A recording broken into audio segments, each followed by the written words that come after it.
بسم الله الرحمن الرحيم. مدن قدومية حلبانة صحافة أنتي خلاتبا وحنيدكم سلام السلام عليكم ورحمة الله وبركاته. سلامتي إذا هدان هالكاس وقبحه وحن ربامانت إنا وحير كإراهدو حيرك أي صوص صارين وعمانت آخرين شرعي جيسة وقرينا ده waxaan rabaa inaan wax yar ka iraahdo qodobka saddexaad qeexidda ah qareenka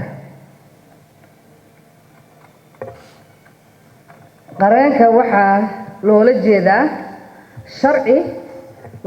jeedaa sharciyaqaan ku howlgala mihnada qareenka kana diiwaan gashan ururka qareennada. waxaan rabay meeshaas in buunda la yiraahdo waxaa ku xiga oo dheeraadka ah in laga saaro aan soo jeedin lahaa oo ah isla markaana ku qoran diiwaanka guud ee qareennada ee yaalla maxkamadda sare. haddii aan ka saarno diiwaanka guud because already waxaan soo sheegnay in qareennadii qeexitaankiisa meeshaan kore aan ku sheegno oo ah ururka qareennada haddana waa lagu soo celiyey isla markaana ku qoran diiwaanka guud ee qareennada. waxaan codsanayaa in intaas laga saaro labada line oo ku xigta. okay waxaa kaloo rabaa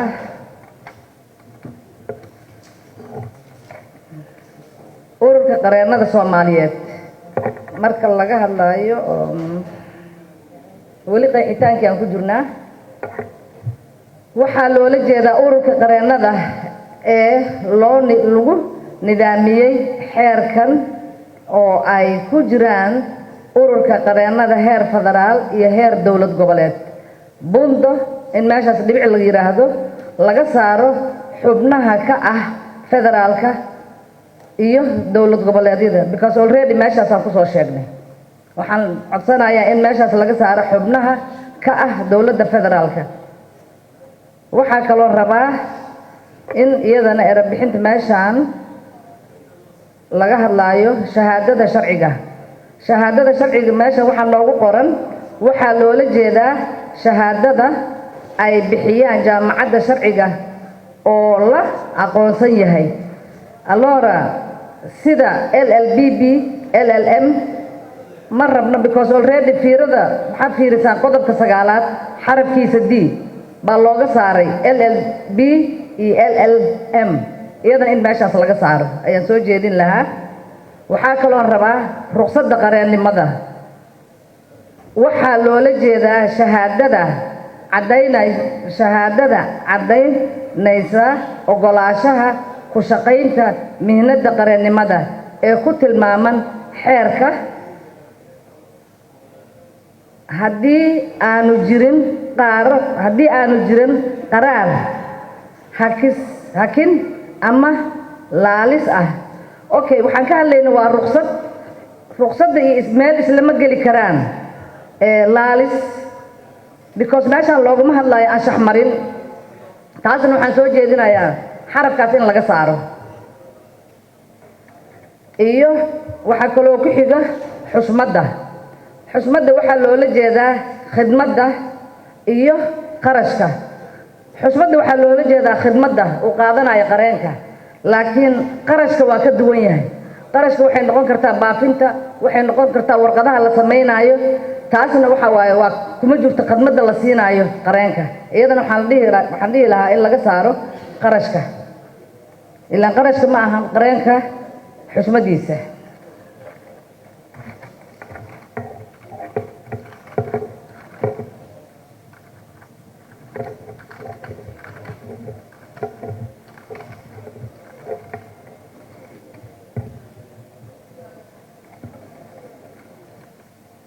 okay waxaa kaloo rabaa inaan ka hadlo qodobka 12aad oo ka hadlayo imtixaanka loo galo qareennimada farqadiisa 2. haddii codsaduhu ku guuldaraysto imtixaanka wuxuu 2 sano kadib mar kale imtixaanka u galayaa ruqsadda. allora meeshaan 2 sano noogu qoran waxaan ognahay in sanad walba imtixaanada la qaado haddii imtixaankii uu ku feelgaroobo qofkii waxaan soo jeedin lahaa meesha sanadka ah meesha labada sano in hal sano laga dhigo because sanad walba imtixaanada markay ardayda ka soo baxaan waa la qaadaa farqadda saddexaadna waxaan leeyahay imtixaanka waxaasi wadajir ah u diyaarinaya wasaaradda cadaaladda iyo ururka qareennada iyo guddiga ruqsad bixinta iyo diiwaangelinta sababtaan u irina waxay tahay kulligood meeshaan waxay ku leeyihiin qaarna 80% qaarna waxay ku leeyihiin 20% maadaama ay labadoodaba wadaagaan inay imtixaan qaadista ay wada qaadaan in lagu daro meeshaasaan soo jeedin lahaa iyo waxaa kaloo soo jeedinayaa isla farqadaas lafteeda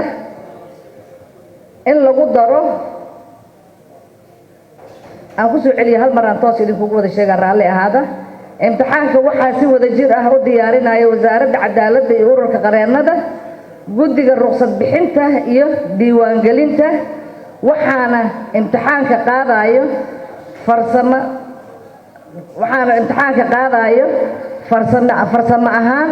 na u fududaynayo wasaaradda cadaaladda heer federaal ama wasaaradda cadaaladda dowlad goboleedka taasaan ku daray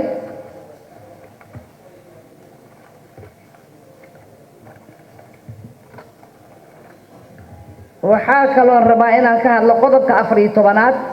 qareenka tijaabada ku jira waxaa waaye number 3 farqadiisa saddexaad haddaad fiirisaa wuxuu leeyahay 6 bilood 6 biloodoo dambe ee sanadka wuxuu ka doodi karaa maxkamadaha darajada koowaad oo keliya marka laga reebo maxkamadda darajada koowaad ee ciidamada qalabka sida alloora waxaa looga reebay 6 bilood oo ugu dambayso inuu ka qayb gelin maxkamadda darajada koowaad ee ciidamada qalabka sida waxaa lagu xukumaa qofka wuxuu ka bilowdaa 10 sano iyo cimri daa'in iyo toogasha lagu xukumaa maadaama 6 bilood oo ugu dambayso uu ku jiro waxaa loo diidayaa inuu ka qayb galo dacwadaha culculus saas darteed waa waxa ciidamada looga reebay alloora waxaa jira darajada koowaad ee maxkamadda jirta gobolka darajadaas koowaad waxay leedahay laba ay u kala baxdaa mid oo ciqaabta laba ay u kala baxdaa mid fudud iyo mid culus maadaama mid culus ay ka bilowmato 10 sano dil iyo cimri daa'ina midda kaleetana 10 sano iyo wixii ka hooseeya ay tahay waxaan soo jeedin lahaa in lagu daro sida looga reebo darajada koowaad oo ciidamada la raacsiiyo maxkamadda gobolka oo ciidamada maxkamadda gobolka qaybta ciqaabta in lagu daro inuusan ka qayb geli karin dambiyada culculus ciqaabta laakiin midda fudud uu ka qayb geli karo intaasna waxaan dhihi lahaa in lagu daraan soo jeedin lahaa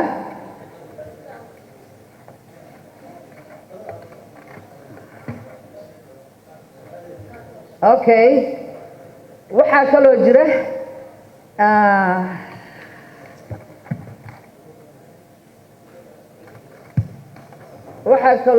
qodobka 15aad wuxuu ka hadlayaa waajibaadka qareenka waxaad ila fiirisaan farqadiisa 13aad wuxuu leeyahay in uu caawiyo ama gacan siiyo maxkamadaha iyo xafiisyada kale ee garsoorka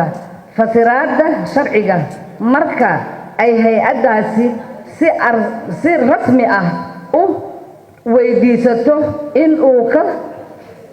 kaalmeeyo howl ku aadan arrimaha haddii aysan jirin wax caqabad ah ama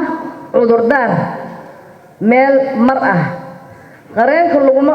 laguma waajibin karo shaqo uusan raalli ka ahayn waa number 1 haddii uu heshiis la galay waa gooni laakiin si kaleeto oo qareenka loogu qasbi karo ma jiro intaasna waxaan leeyahay in la raacsiiyaan raba oo xarafkaas meesha laga saaro because tan waxay noqonaysaa waajib ay ku noqonaysaa midda hadda meesha ku qoran laakiin midaan soo jeedinayo oo tan in lagu bedelo aan u baahanahay waxa waaye qareenka laguma waajibin karo shaqo uusan raalli ka ahayn ama uusan horay heshiis ugu gelin intaas leeyahay in meeshaas la raacsiiyo waa soo jeedinayaa okay article number waa idin sheegay okay 15 waxa waaye waa qodobka 15aad waajibaadka qareenka okay marka waxaan ka hadlaynaa qodobka 16aad farqadiisa shanaad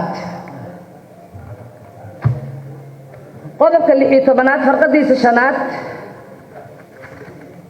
baan idin akhrinayaa waana soo gabagabeynayaa insha Allah waxay leedahay qareenku wuxuu xaq u leeyahay inuu tago goobta uu ku xiran yahay eedeysanaha wakiishay in uu difaaco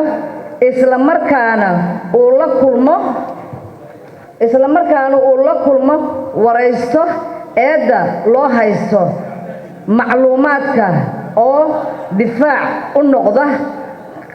noqon kara uu ka qorto okay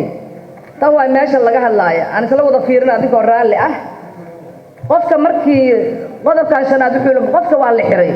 markii la xiray waxa soo xiraya booliiska markuu soo xiro muwakkilkiisa inuu u tago lawyer qareenka markii la rabo waxa laga yaabaa inuu caqabado badan la kulmo oo la yiraahdo lama joogaysid marka la wareysanayo waxaan soo jeedin lahaa qofka markii la xabsiga la geeyo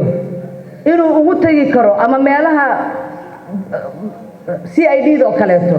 inuu ugu tagi karo ninkiisa qofka qareenka ah wuxuu ugu tagayaa markastoo su'aal la weydiinayo inuu la fadhin karo sababtoo ah markii kow la soo qabanayo waxa laga haystaa cadeyn waxa laga haystaa marqaatiyaal waxa laga haystaa document waxa laga haystaa cadeyn ah cadeyn marqaatiyaal waxa la haystaa dhinacii kaleeto oo asaga soo eedeeyay la haystaa intaas oo isku tagtay ma aha wuxuu ka hadlayaa abukaataha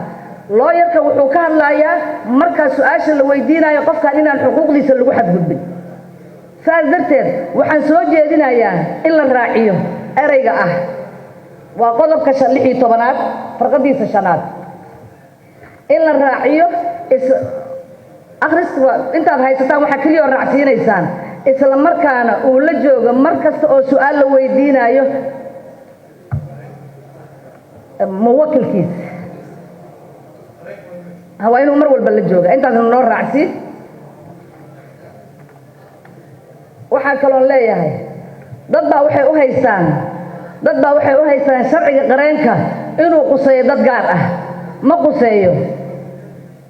because sharcigan wuxuu difaacayaa qof kasta oo bani aadan ah waxa kaloo difaacayaa